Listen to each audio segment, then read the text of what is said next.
దేవుని నామములో మీ అందరికీ నా వందనాలు. ఈరోజు చాలామంది పాస్టర్లు ఏం చెప్తున్నారంటే ఒక చిన్న విషయం.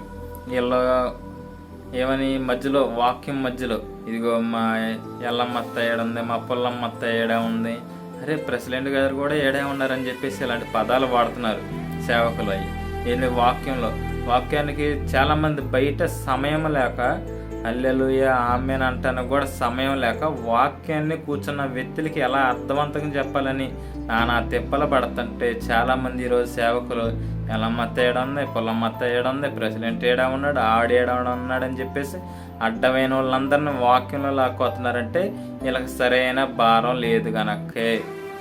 అర్థమవుతుందా? వీళ్ళకి సరైన భారం లేదు. ఇది ఎవరైనా సరే, ఎక్కడైనా మా ఊర్లో అయినా మీ ఊర్లో అయినా సరే వాక్యంలో ఆ సందర్భంలో ఏమన్నా ఒక సందర్భం వచ్చినప్పుడు ఆ సందర్భం గురించి ఇవి ఇతరులకి ఇదిగో పలానా వ్యక్తి మేము అక్కడ ఉన్నామని చెప్పడం వేరు. ఎక్కడే ఉన్నారు, ఎల్లమ్మ తేడా ఉంది, పుల్లమ్మ తేడా ఉందని చెప్పేసి మాట్లాడితే దేవుడు ఊరుకుంటాడా? ఎముకలు ఎరగొడతారు. జాగ్రత్త. మీ ఇష్టం వచ్చినట్లు బోధిస్తే సరిపోదు. క్రైస్తవ సమాజానికి సత్యం అంటే ఏంటో తెలియాలి, సత్య దేవుడు ఏంటో తెలియాలి, ఆయన గుణగానాలు ఏంటి, అసలు ఆయనకు ఇవ్వాల్సిన సమయం ఆయనకి ఇస్తున్నారా? ఈరోజు ఇవ్వట్ల. కాలక్షేప వాక్యాలు చెప్తున్నారు ఈరోజు చాలామంది.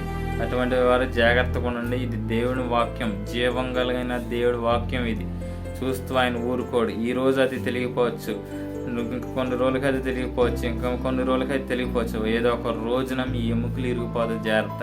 సేవకులైన వారు ఏమైనా ఇది గనక మీకు తగులుంటే దయచేసి క్షమించండి. ఎక్కడైనా మీ బోధ మార్చుకోండి.